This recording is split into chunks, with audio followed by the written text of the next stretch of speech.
Hi hello అందరూ నమస్తే. టాపిక్లోకి వెళ్ళడానికి ముందు అందరికి ఒక రిక్వెస్ట్. ఈ వీడియోలో ఒక ఆడబిడ్డ కన్నీళ్లు పెట్టుకుంటూ అందరిని రిక్వెస్ట్ చేస్తూ, అంటే టీడీపీ పార్టీ కోసం ఎంత కష్టపడిందో ఆ కష్టానికి తగ్గ ఫలితం లేకుండా చివరికి ఆ మహిళ కన్నీళ్లు పెట్టుకుంటున్నటువంటి పరిస్థితి. చంద్రబాబు నాయుడు గారు జైల్లో ఉంటే ఆమె కన్నీళ్లు పెట్టుకొని ఆమె గెలవాలని ఊరు తిరిగి ప్రచారం చేసినటువంటి ఆ మహిళ ఈరోజు కన్నీళ్లు పెట్టుకొని ఏడుస్తూ ఉన్నది. సో అనేక విషయాలను, అనేక ఇబ్బందులు, అనేక కష్టాలను ఆమె ఆధారాలతో సహా ఈ వీడియోలో చెప్పడం జరిగింది. సో ఆమె చేస్తున్న రిక్వెస్ట్ ఏంటంటే ఆమె అందరూ మద్దతుగా నిలబడండి, ఈ వీడియో ఎక్కువ షేర్ చేయండి, అందరికి నిజం తెలియాలి అని చెప్పి ఆమె రిక్వెస్ట్ చేస్తున్న క్రమంలో ఖచ్చితంగా వీడియో అందరూ షేర్ చేయండి, ఆమెకు మద్దతుగా నిలబడండి. సో టాపిక్లోకి వెళ్దాం. చంద్రబాబు నాయుడు గారు తరచుగా చెప్పేటువంటి మాట, నేను ఎలాగో నిప్పునో నా పార్టీలో ఉండేటువంటి నాయకులు కూడా అందరూ నిప్పులా ఉంటారు, అవినీతి అనేటువంటిది అసలు సహించను, నేను క్రమశిక్షణ కలిగినటువంటి పార్టీ మాది, ఆ లీడర్లు కూడా అదే రకంగా ఉంటారని చెప్పి తరచుగా చెప్తూ ఉంటారు. అండ్ ముఖ్యంగా మహిళలను ఎవరైనా వేధిస్తే, మహిళల పట్ల ఎవరైనా సభ్యకంగా ప్రవర్తిస్తే వాళ్ళ కన్నీళ్ళు పెట్టుకోవడానికి కారణమైతే వాళ్ళ అంతు చూస్తా అని చెప్పి కూడా చంద్రబాబు నాయుడు గారు అంటారు. ఇప్పుడు ఇదే టీడీపీ పార్టీలో అనేక మంది ఆడవాళ్ళు, టీడీపీ పార్టీ కరడుగట్టినటువంటి మహిళా లీడర్లు కన్నీళ్లు పెట్టుకునేటువంటి సంఘటనలు అనేకం చూసాం. ఇప్పుడు తాజాగా మరొక సంఘటన, ఏదైతే మొన్న తిరువూరు నియోజకవర్గ ఎమ్మెల్యే కొలికిపూడి శ్రీనివాసరావు, అదేవిధంగా విజయవాడ ఎంపీ కేశినేని చిన్ని, మరి నాకు టికెట్ ఇప్పించడం కోసం అని చెప్పి కేసీఆర్ చిన్ని డబ్బులు డిమాండ్ చేశాడు, 5 కోట్ల రూపాయలని చెప్పి చెప్పారో అది ఎంత పెద్ద దుమారమైందో మనం చూసాం. మరి ఆ ఇష్యూ సమసిపోకముందే మరి ఇక్కడ సుధామాధవి గారు రైల్వే కోడూరు టీడీపీ పార్టీ నుంచి పోటీ చేయాలని చెప్పి మరి ఇక్కడ వేమన సతీష్ అనేటువంటి టీడీపీ పార్టీకి చెందినటువంటి వ్యక్తే.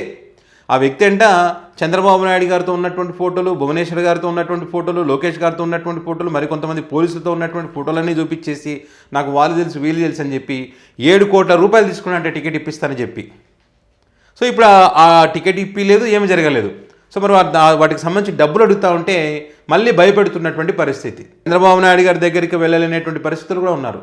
సో ఆ గత్యంతరం లేక ఎవరు పట్టించుకోకపోతే చివరికి ఆమె మీడియాకి ఎక్కింది. ఇంకో విచిత్రం ఏంటంటే ఇక్కడ ఏమంటారు, వాళ్ళు ఒక ముద్ర వేసేస్తారు.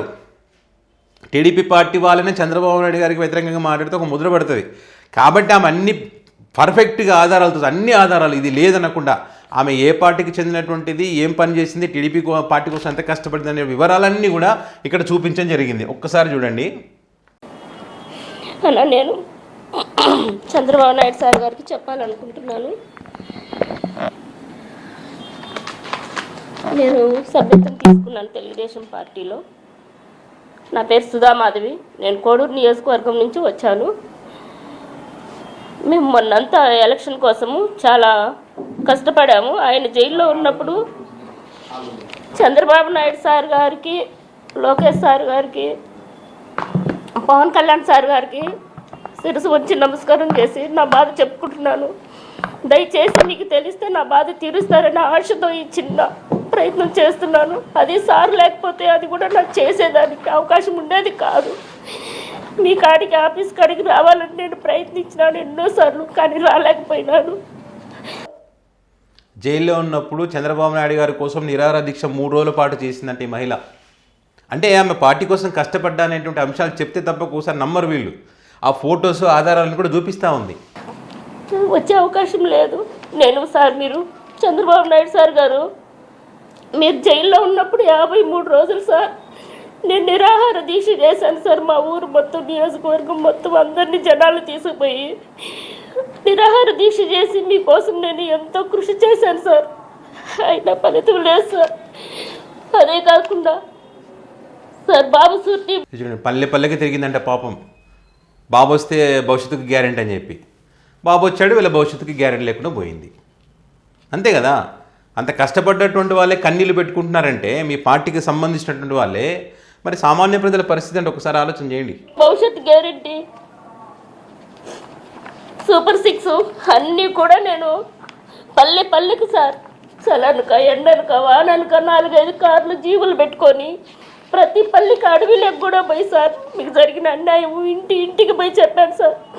సార్ మనం ఎట్ట తిరిగి గెలిపించుకోవాలా, సార్ జైల్లో నుంచి బయటికి రావాలంటే మనం అందరం ఓటేసి సార్ని గెలిపించుకొని మనం బయటికి తెచ్చుకోవాలంటే ప్రతి ఒక్క ఇంటికి పోయి సార్ తెల్లవారుజామున మళ్ళీ వాళ్ళ పనులకు పోతారని అన్ని ప్రోగ్రాములు చేశాను సార్. నేను మాకు టికెట్ ఇస్తారని తెలుసుకున్న వేమన సతీష్ గారు సార్ నంగా సార్ అవి తెలుసుకున్న వేమన సతీష్ గారు మా దగ్గరకు వచ్చి నాకు చంద్రబాబు నాయుడు సార్ గారు తెలుసు, లోకేష్ సార్ గారు తెలుసు,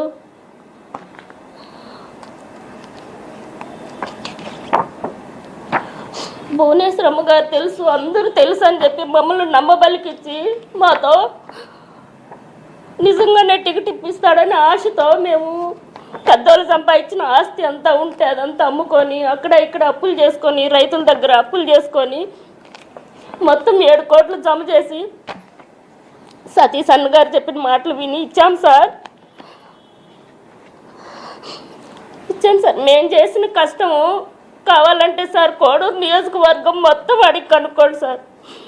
సింగల్ రైడ్ సార్ని అడగండి, జగన్మోహన్ రావు సార్ గారు ఉన్నారు కదా ఇప్పుడు, ఆయన కూడా అడగండి, ఇస్నా నాయుడు సార్ని అడగండి, ప్రతి ఒక్కరిని సార్, తెలుగుదేశం నాయకులు ఎవరున్నారు అందరిని అడగండి సార్. మాకు జరిగిన అన్యాయం ఇది నిజమా అబద్ధమని తెలుసుకొని మాకు న్యాయం చేయండి సార్.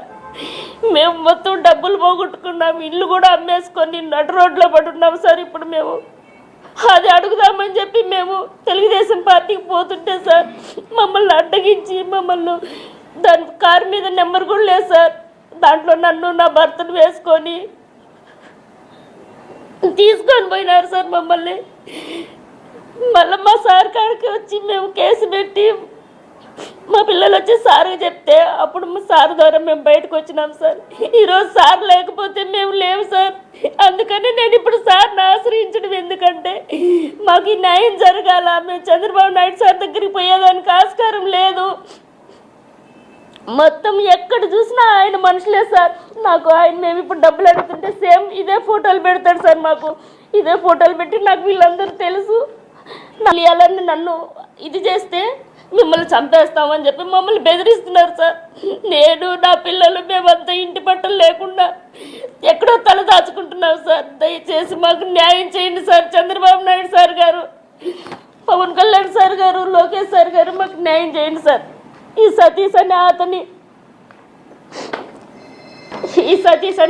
సార్, ఈ సతీష్ అనే అతని దగ్గర నుంచి మా ప్రాణరక్షణను దయచేయండి సార్. మాకు మా డబ్బులు మాకు ఇప్పింది సార్. ఇంతకన్నా నేను ఏమీ చెప్పలేని స్థితిలో ఉన్నాను సార్. దయచేసి మాకు న్యాయం చేయండి సార్. నాకు టికెట్ ఇవ్వకపోతే మా ఊరంతా వచ్చి ధర్నా చేస్తా అన్నారు సార్. కానీ తెలుగుదేశం చెడ్డ పేరు అవుతుందనే ఉద్దేశంతో అందరిని ఆపాను సార్. నేను వద్దు, మనం తెలుగుదేశాన్ని సార్ని ముఖ్యమంత్రి చేసుకోవాలని. ఈ నాకు జరిగిన ఈ అన్యాయం మా ఊర్లో కూడా తెలియదు సార్. తెలిస్తే మీ ఆఫీస్ దగ్గరికి వచ్చి ధర్నా చేసి అక్కడే నేను కూడా అక్కడే చనిపోతాను సార్. నాకు ఈ న్యాయం జరగకపోతే నాకు పరిస్థితి అదే సార్. సార్ దయచేసి నాకు న్యాయం చేయండి సార్. ఈ సతీష్ అన్న కాడి నుంచి మా ప్రాణాలు కాపాడండి, నా బిడ్డలకు రక్షణ కల్పించండి, మా డబ్బులు మాకు ఇప్పించండి సార్. ప్లీజ్ చేతులు ఎత్తి మీకు నమస్కారం చేస్తున్నా సార్. మమ్మల్ని జైల్లో పెట్టి మమ్మల్ని కన్నాకు సార్లు పెడుతున్న ఈ సతీష్ గారిని మందలించి మా డబ్బులు మాకు ఇప్పించండి సార్. ప్లీజ్